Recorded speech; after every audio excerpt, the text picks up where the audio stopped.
Vitoriosa, especialmente agora no finalzinho do Brasileirão. Olha só, Yuri Alberto no ano de 2024 foram 56 jogos, 30 gols, 7 assistências. Agora, hoje, neste momento, ele é o artilheiro do Brasil na temporada, artilheiro do Brasileirão, isolado com 14 gols. A rodada ainda vai continuar, pode até mudar, mas esse é o momento do Yuri. E o Memphis Depay, também temos os números do holandês, que chegou com tudo aqui no Brasil e no Corinthians e confirma que realmente é um atleta diferenciado. Em 13 jogos, são 6 gols e 4 assistências.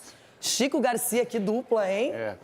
E tá que bom eletricidade. Também, né? Tá bom também, chega, né? Não precisam mais, última rodada, nem precisam, né, entrar em campo. Na última rodada eu quero que eles brilhem como nunca. Agora, Renata, quando eu falo que o Memphis mudou a história do Corinthians, porque se você pegar esses 8 jogos, é impressionante a participação dele com gols e assistências. O Yuri, evidentemente, né? Aliás, nos 9 jogos que eles jogaram juntos, foram 17 gols. É um entrosamento, assim, repentino até, porque o Memphis chegou faz 3, 4 meses.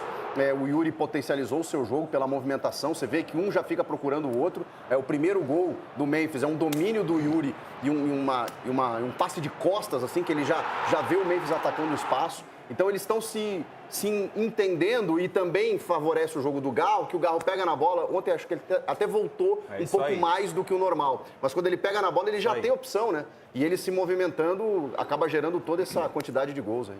Everton Guimarães, você está preocupado com essa dupla dando tão certo?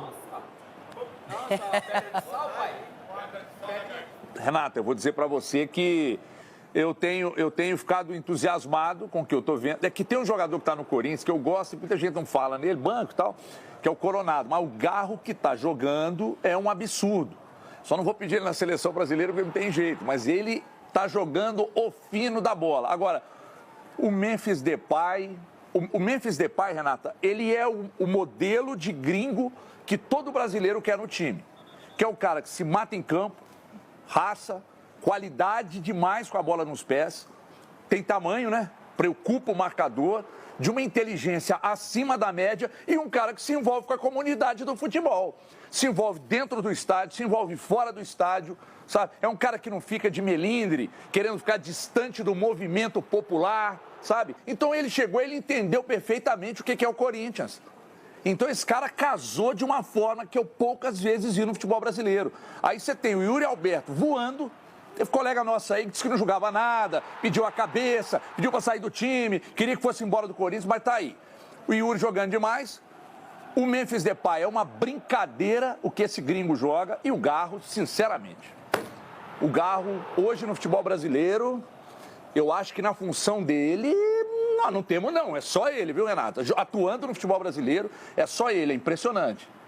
Joga muita bola, é inteligente para distribuir esse jogo, o senso de colocação também em campo. Tanto é que ontem ele teve uma chance clara que ele não costuma desperdiçar, poderia ter feito um gol também pelo Corinthians. Agora, Rona, o time do Corinthians é muito diferente do começo do campeonato. O goleiro é outro, na zaga, o Gustavo Henrique tremia na zaga, hoje está super bem ali com o André Ramalho. Os laterais, quem que imaginaria que o Corinthians chegaria na penúltima rodada do Campeonato Brasileiro com o Bidu e Mateuzinho de um lado. Aí você tem uma dupla de volantes. Ah, tá bom, dá tudo errado com o Ranieri, dá tudo errado também com o Bidon. Você tem aí o José Martínez, que pode jogar, não é? Você tem o Alex Santana, que voltou. O Corinthians tem opções no campo, jogando entre os titulares e no banco. Assim, o coletivo fortaleceu muitas peças, né? Porque a gente viu do lado lá o Bidu e o próprio Mateuzinho, no começo do campeonato, eles estavam judiando da bola. A verdade é essa. Quando o Corinthians cresceu, montou uma equipe forte, conseguiu treinar, porque não tinha tempo para treinar também devido às competições que estavam. E o Corinthians virou um catadão. E toda hora o Ramon mexia numa peça, mexia no zagueiro, mexia no volante, mexia no ataque. Então, quando ele teve essa estrutura, ele não mexeu mais e tem até banco. Então, o que surpreende não é assim o coletivo, e sim o banco que ele tem. Porque ontem entrou o Thales, o menino, depois entrou o Romero, virou uma correria. Então, quando tem peças, quando todo mundo entendeu o sistema para trabalhar, o resultado apareceu e o Corinthians virou essa máquina de triturar os adversários aí. Mas mais que isso, se a gente analisar, a gente tem que valorizar o trabalho do Fabinho Soldado. Quando ele assume o futebol do Corinthians, deixado pelo outro diretor de futebol, que até virou a casaca agora, ele automaticamente muda as contratações do Corinthians, são contratações pontuais que o Corinthians precisava. Ó, e o Bidu, o que está jogando o Bidu, né, ele precisa melhorar um pouquinho a marcação dele, mas a ofensiva dele, ele é fundamental. Que há pouco tempo estava na copinha ainda, é um atleta que está em formação. O Bidon, nessa parada do Chico, joga demais. E o Ranieri, olha como é que é o futebol, que tanto criticado fora, foi elogiado quando chegou, volta, joga um futebol ruim, o José Martínez é contratado, assume a posição de titular do Corinthians, o José Martínez contunde, cartão amarelo, o Ranieri vai no campo de jogo, ganhando a titularidade novamente. Então o Ramon é muito honesto. E os jogadores estão fechados com ele. Não é à toa que o Fabinho Soldado ontem, num trabalho muito bom, e a gente tem que elogiar o Fabinho Soldado a todo instante pelo trabalho que ele está fazendo. O Caio. Entendeu? Não sei nem quem é. Então é o seguinte, o Corinthians evoluiu, cresceu demais, entendeu? Mostrou a sua força. E é o único clube de futebol que não tem uma torcida. A torcida que tem um time. Essa é a verdade do Corinthians. As bandeiras estão tremulando. Capelani, realmente, os resultados que são o mais importante no futebol ajudaram o Corinthians. E o Corinthians ajudou também, com essa formação tática, a construir resultados que hoje mudaram a dinâmica do time.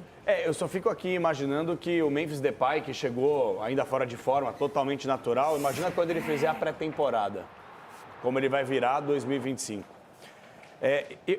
Eu vou um pouco na contramão dos meus amigos, principalmente os corintianos aqui, porque eu sei que tá todo mundo empolvoroso, tá todo mundo empolgado, tá todo mundo animado, mas eu Assim ainda tenho... como você estava quando o Corinthians estava na zona de rebaixamento. Eu ainda tenho uma certa preocupação em relação...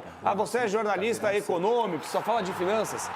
Eu quero poder entender esse atual momento do Corinthians, porque, atenção que eu quero dizer...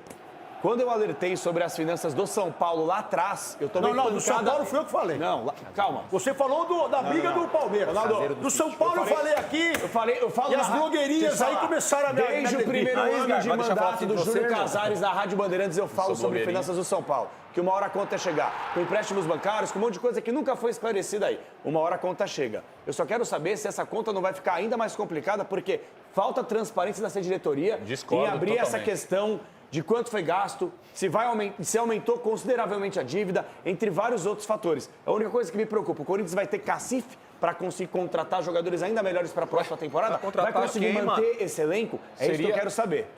Bem rapidinho, seria muito mais caro pro Corinthians, ter caído para a Série B. Não, ninguém está discutindo isso. Você já falou meia hora hoje, falando agora. Financeiramente, o Ricardo está falando. Eu estou falando Não, mas você está certo. discutindo isso. Fica na sua. Então aumentar a dívida. Então aumentar a dívida de 200, 300 milhões para evitar rebaixamento, aí é legal. Vale a pena. Vale a pena. Bela gestão. Bela gestão. Para indigestão. É isso. Esse é um assunto longo, não vai dar para esgotar agora. E o Chico tem aquele recadinho. Mas